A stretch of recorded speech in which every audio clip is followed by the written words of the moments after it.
ఏంటమ్మా ఉన్న ఆస్తి మొత్తం అనాథాశ్రమంకి రాసి ఇచ్చేస్తావా? ప్రేమగా చూసుకునే కొడుకు నువ్వు ఉండగా ఆస్తి ఎందుకురా? ఉన్న ఆస్తి మొత్తం వాళ్ళకి రాసిస్తే రేపు నిన్నెవరు చూస్తారమ్మా? ఒక్కగానొక్క కొడుకుని నన్ను కాదని ఆస్తి వాళ్ళకి రాసిస్తావా? రేపు నీకు ఒంట్లో బాగపోతే వాళ్ళు వచ్చి చూస్తారా అమ్మా? ఇదేమన్నా పద్ధతిగా ఉందా?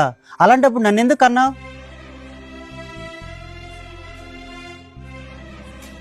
చేరా, నేను ఇంకా ఎన్ని సంవత్సరాలు బ్రతికుంటానంటావు?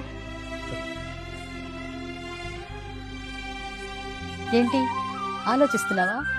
ఇంకా 25 సంవత్సరాలు ఉంటానంటావా? సమాధానం చెప్పురా. అవును, ఇప్పుడు ఎందుకు అడుగుతున్నావు?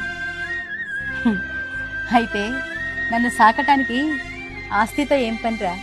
అమ్మా, ఏం మాట్లాడుతున్నావు అర్థమవుతుందా నీకు? దేనికైనా ఖర్చు ఉంటుందమ్మా, అవసరాలు కూడా ఉంటాయి. నీకు ఉద్యోగం ఎప్పుడొచ్చిందిరా? 28 ఏళ్ళకు వచ్చింది.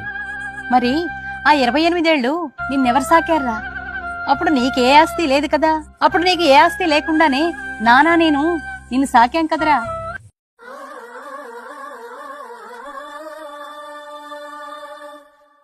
బిడ్డల్ని సాకాలంటే మాత్రం తల్లిదండ్రులకి ఆస్తిపాస్తుల గురించి అవసరం లేదు. కానీ బిడ్డలకి మాత్రం తల్లిదండ్రులు చూడాలంటే ఆస్తిపాస్తులు కావాలా? నువ్వు నా కడుపులో పడ్డప్పటి నుంచి చూశాను. నీకు నడక రానప్పుడు చూశాను, నీకు మాట రానప్పుడు చూశాను, నీకు చదువుకునేటప్పుడు చూశాను, చదువు రానప్పుడు చూశాను, ఉద్యోగం రాకముందు చూశాను, ఉద్యోగం వచ్చిన తర్వాత చూశాను. 28 సంవత్సరాలు నువ్వు నాకు ఏ ఆస్తి పంచకపోయినా నిన్ను కష్టపడి సాకాను.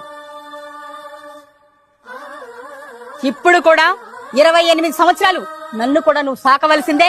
నీకు ఏ ఆస్తి ఇవ్వను, నేను ఏ పని చెయ్యను. అది నా హక్కు, అది నీ బాధ్యత. ఆస్తి ఇవ్వలేదని అన్నం పెట్టకపోతే ఏడ్స్తూ వెళ్లే తల్లిని అనుకుంటున్నావా? ఆస్తులు కూడబెట్టుకోవాలి, బంధాలు నిలబెట్టుకోవాలి, అది తెలుసుకో.